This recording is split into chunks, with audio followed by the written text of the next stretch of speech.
On May 17, 1981, a little girl was born in Chicago, Illinois. Her name was Jaclyn Marie Dowaliby. She was the only child of James Jimmy and Cynthia Guess. Her parents had met years earlier at a skating rink.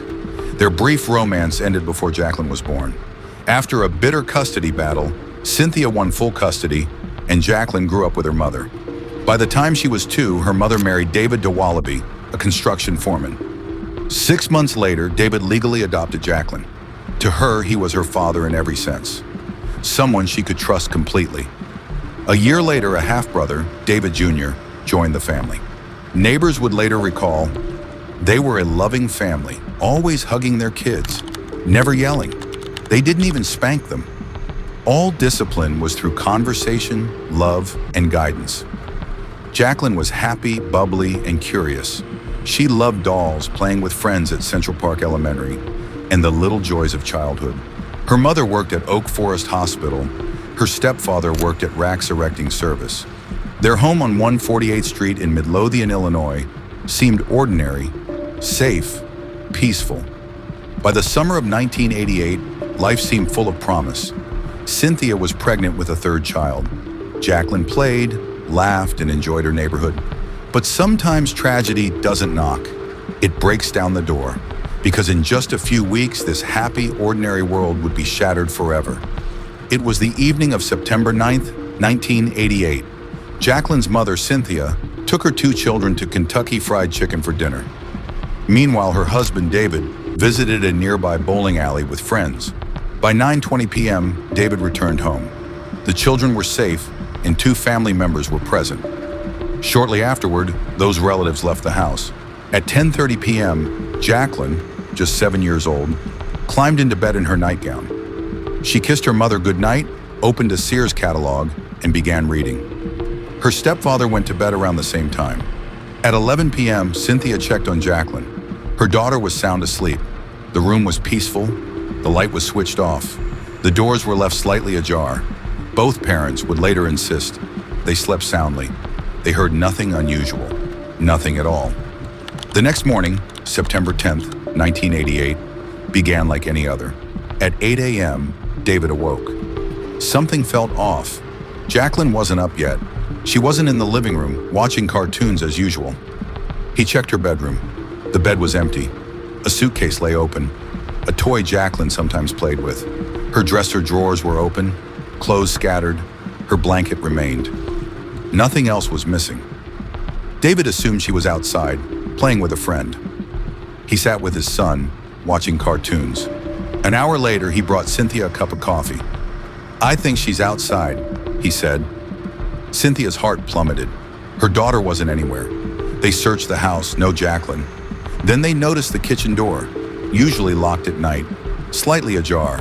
They checked a neighbor's home. No sign of her there either. And then, a terrifying discovery. The basement window screen had been cut or torn open. The window itself was smashed. Someone had broken in, possibly taken her from her home. It was a nightmare, a horror no parent ever wants to face. At that moment, the Dowalibys did the only thing they could. They called the Midlothian Police Department. Their daughter, Jaclyn Dowaliby, had vanished. The moment Jaclyn was reported missing, the Midlothian police sprang into action. The search was immediate. All-terrain vehicles roared through fields. Search and rescue dogs sniffed every corner. Firefighters, neighbors, and volunteers combed the area tirelessly. Even a swamp, just a block from the Dowaliby home, was dredged inch by inch. The U.S. Coast Guard joined with aerial searches. Flyers plastered Cook County. Yellow ribbons appeared on oak trees surrounding the house, symbols of hope. Yet despite the massive effort, Jaclyn was nowhere to be found. Inside the house, forensic investigators found few clues. The basement window, the supposed entry point, had an even layer of dust. No recent hairs, no fibers. It was as if the intruder hadn't entered at all. A smudge on the wall beneath the window was discovered. Smear marks were on the front door. Yet neither yielded fingerprints. Jaclyn's bedroom, directly across from her parents' room, showed only minor disarray. Her blanket was missing. A single hair was found on her pillow, reported as belonging to a black individual. Beyond that, nothing else appeared disturbed.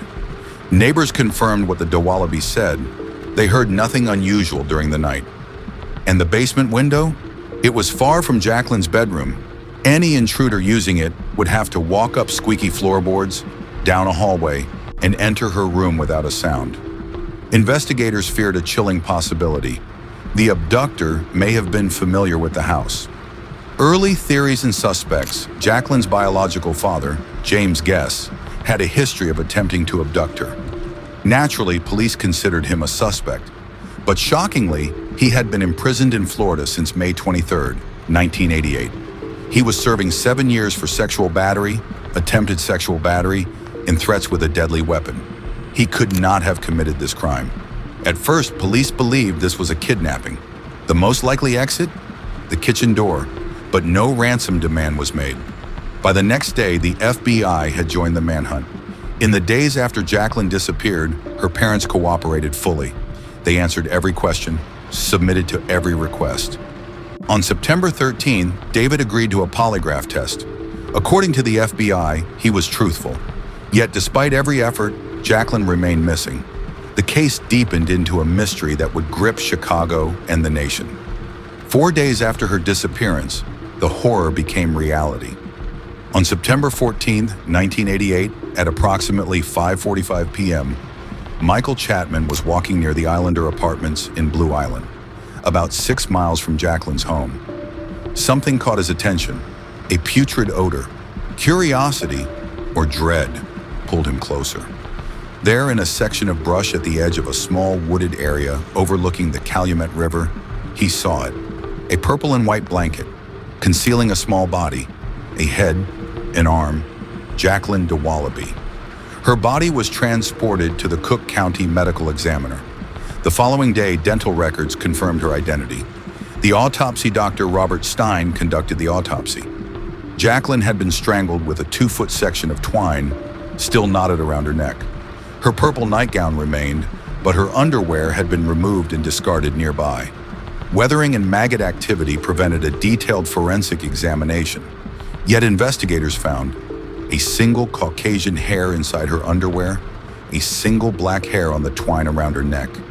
Type O blood under her fingernails, matching Jaclyn and most of her family, except David Sr., who was type A.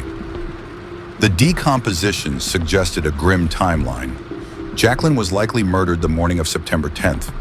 On the day her body was found, David was called for another polygraph. Halfway through a 5-hour interrogation, the unimaginable news came.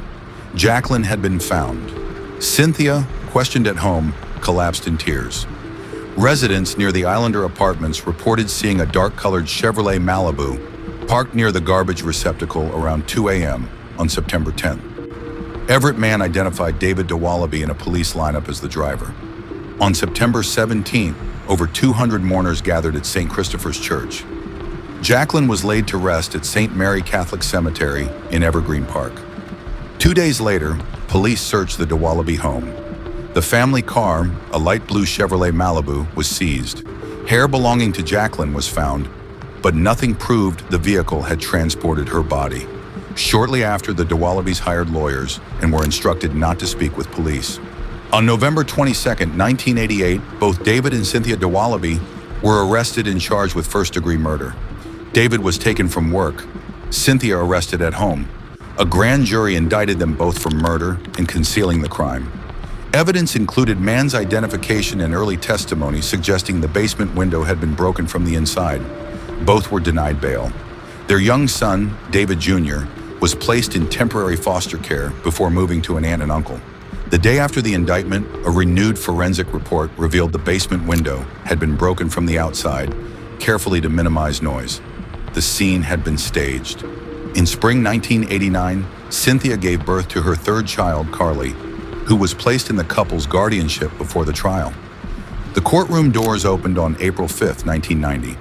David and Cynthia sat side by side, facing accusations no parent ever wants to hear: the strangulation murder of their 7-year-old daughter. The prosecution was relentless. Patrick O'Brien and George Velshich painted a picture of parents staging an abduction. They argued there was no forced entry, suggesting foul play from inside the home. Their defense fought back equally hard. Lawrence Hyman for Cynthia, Ralph Mexick for David. Mexick's words echoed in the courtroom. So bizarre, so strange, so hellish that the mother and father who loved that child would be charged with her murder. Neither parent testified. The courtroom relied on eyewitnesses and forensic evidence. Everett Mann claimed to see a man inside a dark-colored car near where Jaclyn's body was later found. He identified David Dowaliby in a police lineup, citing a prominent nasal bridge. But Mann's testimony was shaky. He had first described the car as a late 1970s Chevrolet Malibu. The Dowalibys owned a 1980 light blue Malibu. The parking lot was dimly lit. Details were hard to confirm. Other witnesses claimed to have seen Cynthia's car near the scene, yet neighbors contradicted them. Her car had been parked at home. The prosecution also presented the rope used to strangle Jaclyn. A friend had reportedly seen a similar rope at home. A blood-stained pillow from Jaclyn's bedroom. Human hair found in the family car, believed to be Jaclyn's. The defense attacked every piece. They highlighted vagueness, lack of direct connection, and circumstantial nature. The trial spanned over 40 witnesses and nearly 200 exhibits. May 2nd, 1990, Cynthia acquitted. Insufficient evidence. May 3rd, 1990, David convicted. The jury deliberated 3 days. July 10th, 1990. David sentenced to 40 years for murder and 5 years for concealing a homicide. Before sentencing, David professed his innocence and said he would always love Jaclyn, forever in my heart. In October 1991, an appellate court unanimously overturned David's conviction. The ruling, the evidence against him was as insufficient as that against Cynthia. His conviction had relied on the fact that he and his wife were the only adults in the house the night Jaclyn disappeared. The Illinois Supreme Court upheld the decision on November 11, 1991. David, then 34, was released on $400,000 bond 2 days later. Upon release, David said it would take time to sink in. Cynthia reflected, "I can feel Jaclyn with us right now. It's been a real struggle, and I feel real good. I hope it ends soon." In March 1991, Cynthia regained custody of her 2 surviving children. David returned home. The couple eventually changed their names and remained private. In 1993, prosecutors considered a new lead. Jaclyn's paternal uncle, Timothy Randall Guess, a mentally ill individual, may have been involved. He refused to comment. No further action was taken. He passed away in 2002 at age 41. No other arrests were made. No one else was ever charged. Jaclyn Dowaliby's murder remains unsolved, a tragic mystery that haunts Midlothian, Illinois to this day.